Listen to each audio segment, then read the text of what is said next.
غير يستحق منا ككرد وبكل جدارة أن يكون إلها لا رسولا فحسب، حيث وصل قبل قليل جثمان الشهيد زياد حلب إلى مدينة كوباني في مقاطعة الفرات.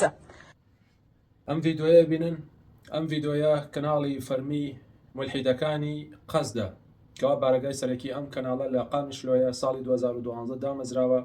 ئەمە کەناڵی فەرمی ئەو جەماعەتەیە کە وتمان لە ساڵ چلی کوردە و لە ساڵ 60 عەرەبە پێکاتوە لە حەو کەتیبە، لەم حەو کەتیبە تەنها دوو کەتیبەیان کوردن، 5 کەتیبەکەی تریان سیانیان عەرەبە، دانێکیان تورکمانە، دانێکیان ئاشووری و سریانە.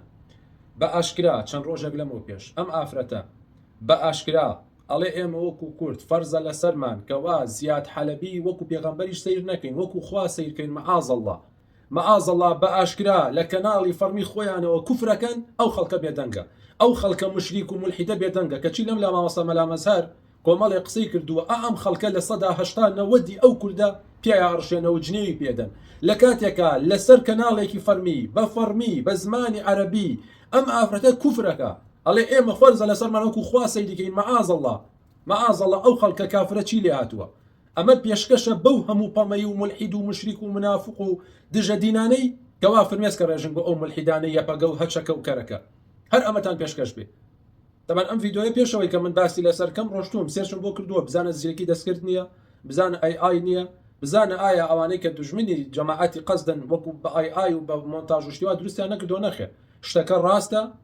ئەوەی کە سێرچم بۆ کرد و گەیشتمە ئەو قەناعەتەی بەڵێ چونکە ئەم کەناڵە هەم بە زمانی کوردی هەم بە زمانی عەرەبی هەندێک جاریش بە زمانی ئینگلیزی هەواڵ و لێدوانەکان بڵاو کاتەوە زیاتر بە زمانی کوردی کرمانجی قسەیەکات، بەڵام هەندێک جار بە عەرەبی و هەندێک جاریش بە ئینگلیزی و ئەو بێژەریش بڵێ شتەکە ڕاستە و بارگا و شتەکەشم سێرچ کردم زانم هیچ شتێکی تیان نەماوەتەوە دروستیان کردبێ ئەمجا هاتووم قسەی لەسەر بکەم.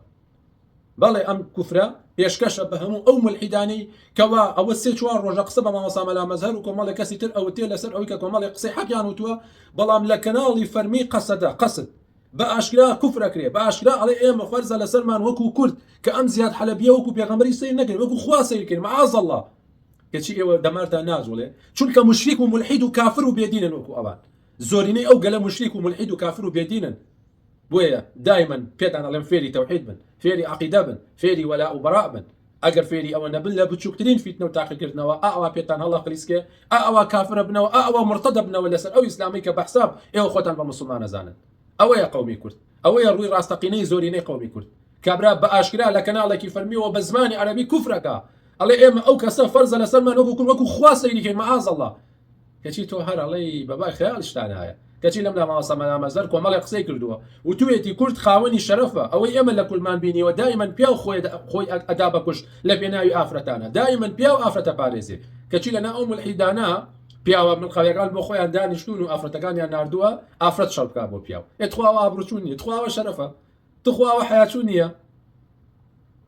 لا حول ولا قوة إلا بالله. ئەم ڤیدۆیە پێشکەشە بە هەموو پەمەیەکان، پێشکەشە بە هەموو ئەو مولحیدانەی کەوا فرمێسکی تیمساحاوی بۆ جاشەکانی یەپەگا ئاڕێژن، ئەو جاشانەی کەوا هەتاوەکو حافظ ئەسەد و بەشار ئەسەد لەسەر حکم بوون جاشی ئەو بوون لە هەر شوێنێک کوفر هەبێ ئەبنە جاشی ئەمریکا، ئەبنە جاشی ئیسرائیل، ئەبنە جاشی عەلەوی، ئەبنە جاشی شیعە، ئەبنە جاشی ڕافیزا، ئەمانە ئەبنە جاشی هەموو لایەنێک ئیلا هەر لایەنێک ئەگەر تۆزێک بۆنی ئیسلامەتی لێوە بێ ئەمان دوژمنایەتیەکەن بە فتوا و بە ئەمری خواساختەکانیان کە ئیسرائیل و ئەمریکا و بەرەی کوفری عالەمیە.